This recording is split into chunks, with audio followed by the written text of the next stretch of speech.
La siguiente parte en el metabolismo de los ácidos grasos va a ser en relación a los cuerpos cetónicos.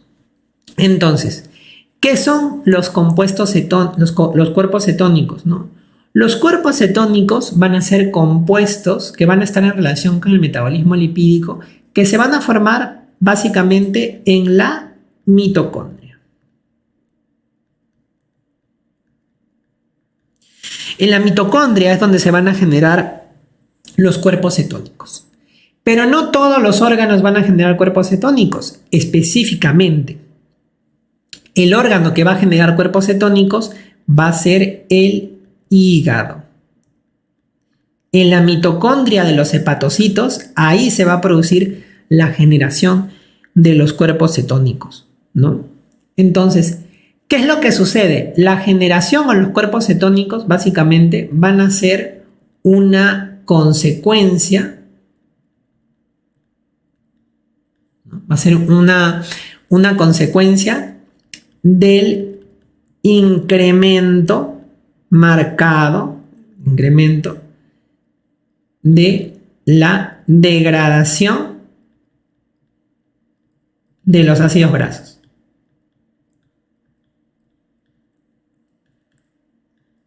Entonces, ¿qué es lo que sucede? Si yo constantemente estoy degradando ácidos grasos, entonces lo que yo voy a tener es que voy a generar un exceso de acetilcoenzima A. Entonces, este exceso de acetilcoenzima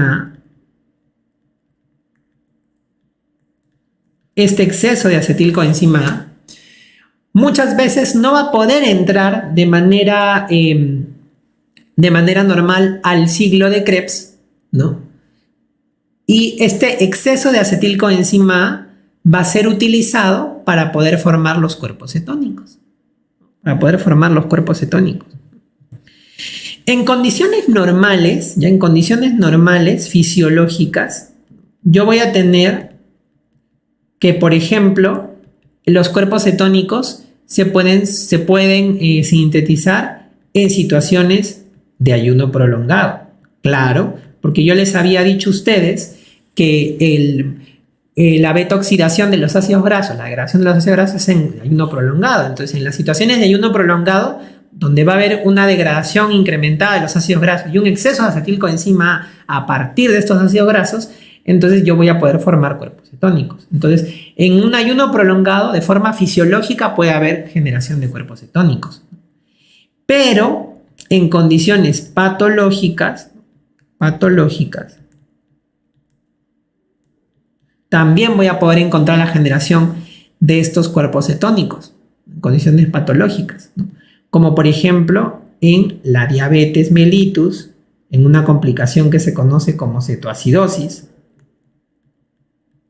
o por ejemplo en el consumo de alcohol. Entonces vean aquí que estos cuerpos cetónicos se pueden formar en condiciones fisiológicas o patológicas. ¿Cuáles son los cuerpos cetónicos? Los cuerpos cetónicos son tres. Tenemos a la acetona, tenemos al acetoacetato y tenemos al beta-hidroxibutirato, ¿no? La acetona, lo que tienen que saber es que es un compuesto volátil. Es decir, se puede eliminar por la respiración. Y cuando uno elimina acetona por la respiración, básicamente va a dar un olor característico que es un olor frutado, como un olor a manzanas. El acetoacetato y el beta-hidroxibutirato, estos sí los voy a poder utilizar. Y básicamente, ¿por qué es importante el acetoacetato y el beta-hidroxibutirato? Porque estos dos componentes, estos dos cuerpos cetónicos, sí los voy a poder utilizar para la obtención de energía. ¿Y quiénes van a utilizar los cuerpos cetónicos para poder obtener energía? Ajá, el cerebro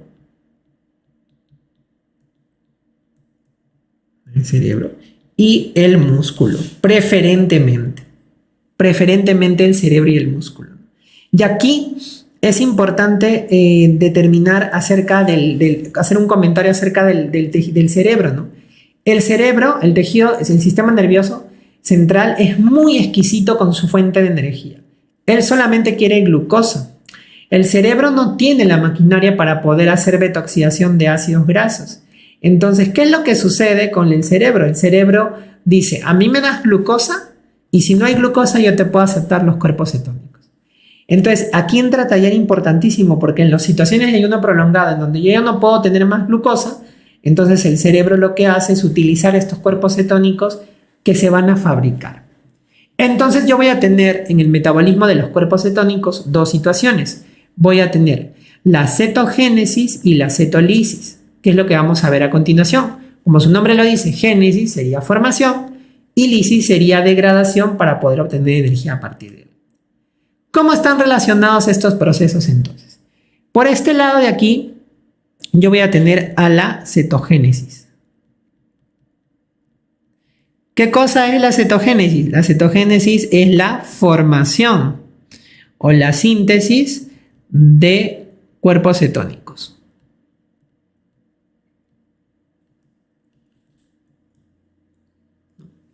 Y por este lado aquí vamos a hablar de la cetólisis. ¿Qué cosa es la cetólisis? Es la degradación, la utilización, de los cuerpos cetónicos. ¿Para qué? Para poder obtener energía. ¿Dónde se hace la cetogénesis? Lo habíamos dicho, se hace en el hígado. El hígado es el único que sintetiza cuerpos cetónicos. Y la cetólisis, ¿dónde se realiza principalmente? En el cerebro, ¿cierto? Y en el tejido muscular. El hígado, por ejemplo, no tiene la enzimática para hacer cetogénesis. El hígado fabrica cuerpos cetónicos, pero no los puede utilizar. Entonces, cuando hay un ayuno, cuando hay un ayuno prolongado, ¿qué es lo que sucede? En el adipocito tengo yo los triglicéridos. Acuérdense que los triglicéridos es la forma como yo reservo los ácidos grasos. Triglicéridos es ácidos grasos más glicerol, recuerden. Entonces, lo primero que hago en un ayuno prolongado es lipólisis. ¿Qué era la lipólisis? Degradación de los triglicéridos para obtener ácidos grasos. Eso lo hace una enzima que se llama la lipasa. Entonces yo tengo los ácidos grasos, estos ácidos grasos viajan al hepatocito, ¿no? Unidos a la albúmina, ¿no? Preferentemente. Y en el hepatocito, ¿qué es lo que sucede? En el hepatocito, este ácido graso obviamente va a entrar a la beta-oxidación, porque habíamos dicho que en situaciones de ayuno prolongado se va a activar la beta-oxidación. Entonces el ácido graso entra al proceso de beta-oxidación en el hepatocito, en el hígado, ¿no? Y va a formar un primer compuesto o va a formar, perdón, como su mecanismo dentro de la beta-oxidación, la formación de acetilcoenzima A, ¿no? Eso habíamos dicho. La beta-oxidación lleva a la formación de acetilcoenzima A. Entonces la acetilcoenzima A puede ingresar al ciclo de Krebs.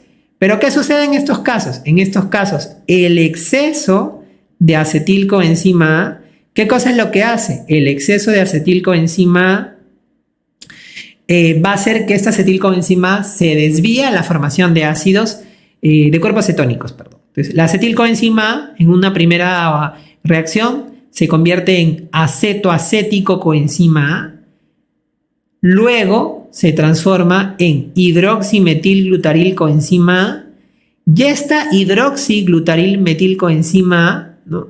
se puede transformar en acetoacetato, que el acetoacetato es el primer, digamos, cuerpo cetónico que se va a formar, y a partir de acetoacetato se puede formar acetona, que como yo les decía es volátil, ¿no? Se va la respiración, o puede formar beta-hidroxibutirato.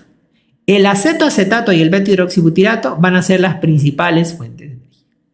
Vean ustedes que la cetogénesis también, no solamente la acetilcoenzima A, yo la puedo obtener a través de la beta-oxidación de ácidos grasos, sino que vean que el metabolismo de algunos aminoácidos, como por ejemplo vean ustedes aquí la isoleucina y la leucina, el metabolismo de algunos aminoácidos puede generar la formación de cuerpos cetónicos a través de distintas vías, ya sea la generación de acetilcoenzima A en la isoleucina o la hidroximetilglutarilcoenzima A en leucina.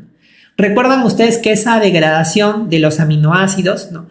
Yo iba a ver que al aminoácido cuando lo iba a degradar, le iba a quitar su grupo amino, iba a quedar un esqueleto carbonado, ¿no? Yo les había dicho, por ejemplo, en carbohidratos, que ese esqueleto carbonado podía formar glucosa, pero también en algunos aminoácidos su esqueleto carbonado puede formar cuerpos cetónicos, ¿no? Como por ejemplo aquí la isoleucina y la leucina, ¿no? Entonces, vean ustedes este dato interesante de que también algunos aminoácidos, el esqueleto carbonado de algunos aminoácidos, puede generar acetilcoenzima A y generar cuerpos cetónicos. Entonces, van a ver ustedes aquí que yo tengo la generación de estos dos cuerpos. Y ahí termina la cetogénesis. Ahora, estos cuerpos cetónicos, acetoacetato y beta-hidroxibutirato, viajan a través de la sangre hacia las células, ¿no? Puede ser el cerebro y el músculo, y aquí se produce el proceso de cetólisis, la degradación. Entonces, vean ustedes que aquí entran el acetoacetato y el beta-hidroxibutirato. Básicamente, el beta-hidroxibutirato va a poder volver a transformarse en acetoacetato, y el acetoacetato va a volver nuevamente a convertirse en acetoacético coenzima A y finalmente a acetilcoenzima A, ¿no es cierto? Entonces, a partir de beta-hidroxibutirato forma acetoacetato y el acetoacetato genera acetoacético y acetoacético genera acetilcoenzima. Y esta acetilcoenzima A, la célula la utiliza para formar energía. Estas enzimas que se encargan de la formación de acetilcoenzima A, esta maquinaria enzimática no la tiene el hígado, ¿no? El hígado tiene la maquinaria enzimática para formar los cuerpos cetónicos, pero no tiene la enzimática para degradarlos, ¿no? Entonces, básicamente, los órganos que van a tener esta maquinaria enzimática van a ser los tejidos periféricos, sobre todo el cerebro y el tejido muscular, ¿no? Entonces, esto es lo que, digamos, los órganos que pueden utilizar los cuerpos cetónicos, ¿no? Aquí vamos a tener nosotros que si bien los cuerpos cetónicos se van a generar durante el ayuno, ¿no? Durante el ayuno, entonces vamos a tener aquí que la enzima, digamos, que va a regular todo este proceso es la hidroximetilglutarilcoenzima A sintasa. Esta enzima, la sintasa, es la que va a ser regulada en el hígado cuando se necesita la formación de cuerpos cetónicos, ¿no? Entonces, esta enzima, cuando haya situación de ayuno, ¿no? Cuando necesite o hay un déficit de energía que se ve por el incremento del AMP cíclico, entonces se activa y se permite utilizar, ¿no? ¿Qué procesos o dónde entra la regulación tal vez hormonal, ¿no? La regulación hormonal para poder ver esto, ¿no? La regulación hormonal se hace con la insulina, ¿no?